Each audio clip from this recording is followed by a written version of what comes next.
आपका? मैं विमल तिवारी, राष्ट्रीय अध्यक्ष, राष्ट्रीय परशुराम सेना ब्रह्मवाहिनी। आगे किस तरह का ज्ञापन था?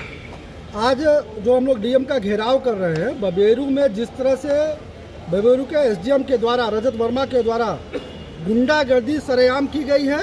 एक ब्राह्मण परिवार को उसको बेघर कर दिया गया, जहां उसके पिता दिव्यांग थे, और आज वो खुले आसमान में रहने को मजबूर किया गया है।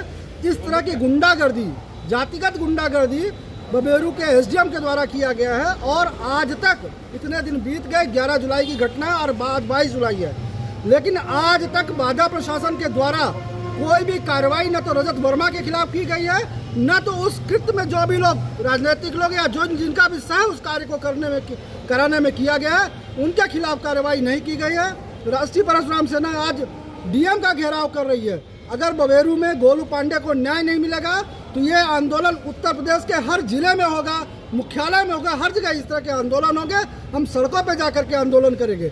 इस तरह से जो गुंडागर्दी सरकार के लोगों के द्वारा, एसडीएम के द्वारा सरेआम की गई है, ये कतई बर्दाश्त नहीं होगा। इसमें इनको कार्रवाई करनी ही पड़ेगी। किस तरह की मांग है, आप क्या चाहते हैं? मेरी मांग ये है कि रजत वर्मा के खिलाफ तत्काल आपराधिक मुकदमा दर्ज हो। जब देश में गरीबों को घर बसाने का काम किया जा रहा है, उस समय एक गुंडा एसडीएम घर गिराने का काम कर रहा है, उसके खिलाफ मुकदमा दर्ज किया जाए और उसकी गिरफ्तारी की जाए।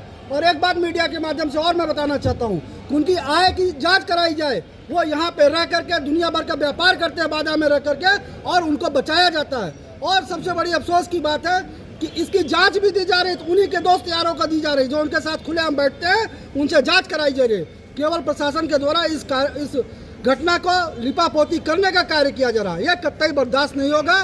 बबेरू के एसडीएम को, रजत वर्मा को तत्काल सस्पेंड करके आपराधिक मुकदमा दर्ज किया जाए और उनके खिलाफ कार्रवाई करके आपराधिक मुकदमा दर्ज करके और परिवार को न्याय देने का कार्य अगर प्रशासन नहीं करती है, बाहर की जांच करेंगे, तो हम लोग बहुत बड़ा उग्र आंदोलन करने के लिए बाध्य। अभी आपने कहा यहाँ व्यापार कर रहे हैं, यहाँ पर कारोबार कर रहे हैं, किस तरह का व्यापार कर रहे हैं, क्या कारोबार कर रहे हैं? हमें यहाँ आकर ये पता चला है कि उन लोगों के किसी का अस्पताल है, किसी के होटल है, जिसके साक्ष्य मार्केट में घूम रहा है, लेकिन प्रशासन को नहीं दिखाई दे रहा है। खुलेआम गुंडाई कर रहे हैं लोग। एक प्रशासन जो घर बसाने का कार्य करता है, गरीबों का घर बसाता है, लेकिन वो जाकर गरीब का घर इस बरसात के मौसम पे, जहाँ पे हर आदमी को, किन लोगों से जांच नहीं कराना चाहते आप? मैं जनपद बांदा के किसी भी अधिकारी से इसकी जांच नहीं होनी चाहिए, क्योंकि वो प्रशासनिक अधिकारी है। एक प्रशासनिक अधिकारी का ही फेवर लेता है, अन्यत्र किसी जिले के अधिकारी से जांच कराई जाए, न्यायिक जांच कराई जाए। Thank you.